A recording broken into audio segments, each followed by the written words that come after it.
o terceiro ponto, eu colocaria assim, que ser cristão é um chamado a ser santo. Ser cristão é um chamado para ser santo. Ou um chamado especial de Deus. Se você se sente chamado, se você não consegue viver sem Cristo, pode ter certeza que você é um eleito do Senhor ali, é um chamado para ser santo no Senhor. Ser cristão é um chamado para ser santo. Então, quem é cristão é, primeiro, separado por Deus. Ninguém é chamado, ninguém se torna cristão pela própria vontade. E eu acho que isso assim é uma coisa que poucas pessoas já pararam para pensar. Porque a vida cristã não é uma vida fácil. É uma vida de abandono, é uma vida de lutas, é uma vida de negar-se a si mesmo. Se a gente lembrar da palavra do Senhor Jesus Cristo, aquele que quiser vir após mim, negue-se a si mesmo, tome diariamente a sua cruz e me siga. É um abandonar da própria vontade, é um não fazer aquilo que eu quero fazer, mas fazer aquilo que Deus quer que eu faça.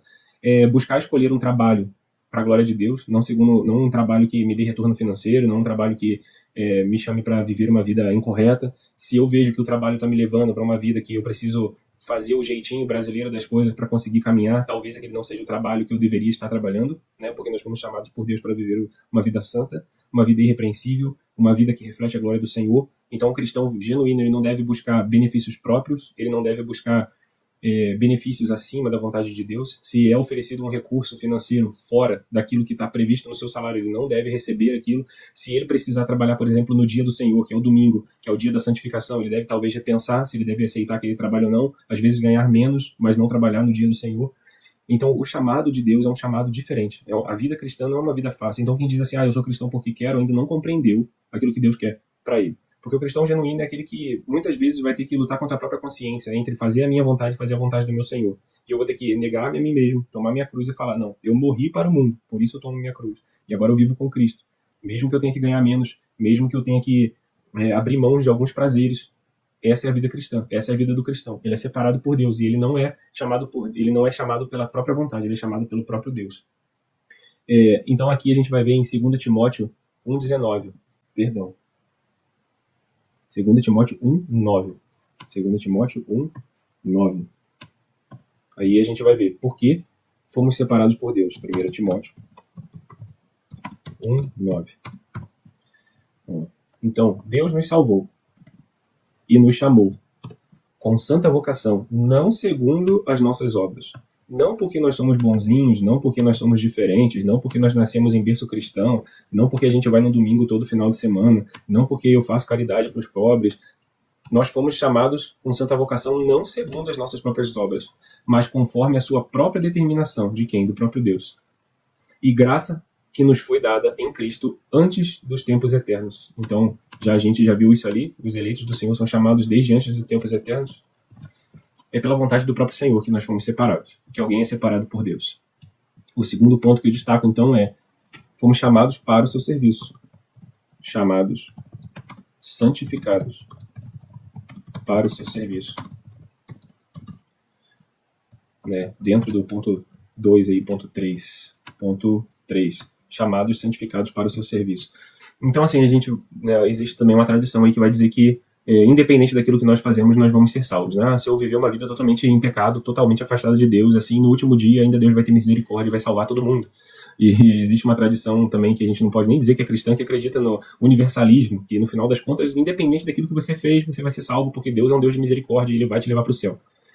Só que a palavra do Senhor não deixa isso muito claro. Assim, muito claro não. A palavra do Senhor deixa isso bem claro. Aqueles que não fazem a vontade do Senhor, aqueles que foram chamados para o seu serviço e não fazem o seu serviço, esses não são salvos.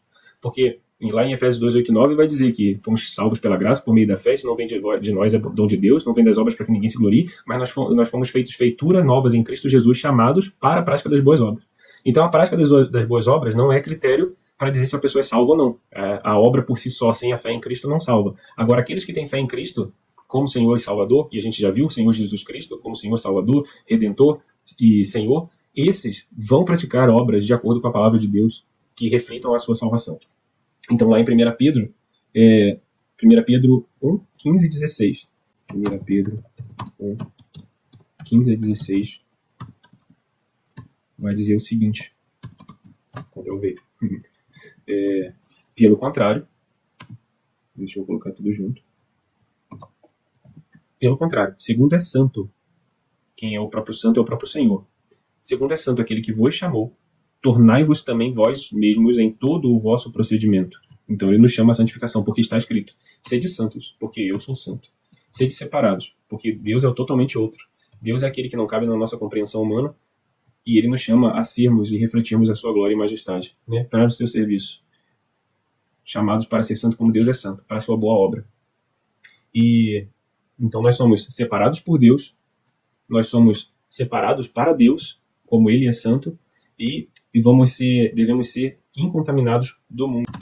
Incontaminados do mundo, ou com o mundo, como vocês quiserem acrescentar. E aqui eu vou colocar esse versículo também, Tiago 1:27.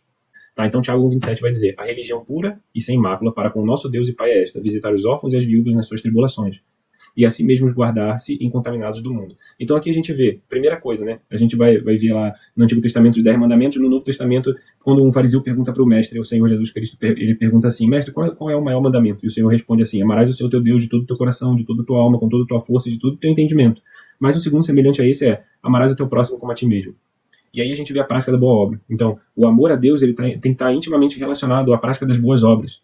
Mas a prática das boas obras por si só, sem guardar-se incontaminado do mundo, sem o processo de santificação, não revela nada.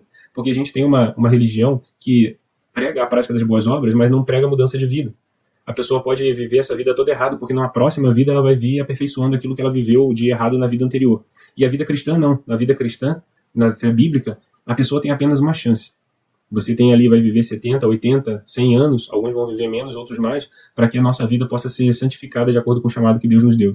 Então, nós devemos ser guardados incontaminados do mundo. Então, a primeira coisa, o amor a Deus, acima de todas as coisas, vai fazer com que nós vivamos em santidade, e aí a gente vai ver aqui, ó, guardando o incontaminado do mundo. Mas, concomitante a isso, vem o quê? Visitar os órfãos e as viúvas nas suas tribulações. Isso nada mais é do que o amor ao próximo.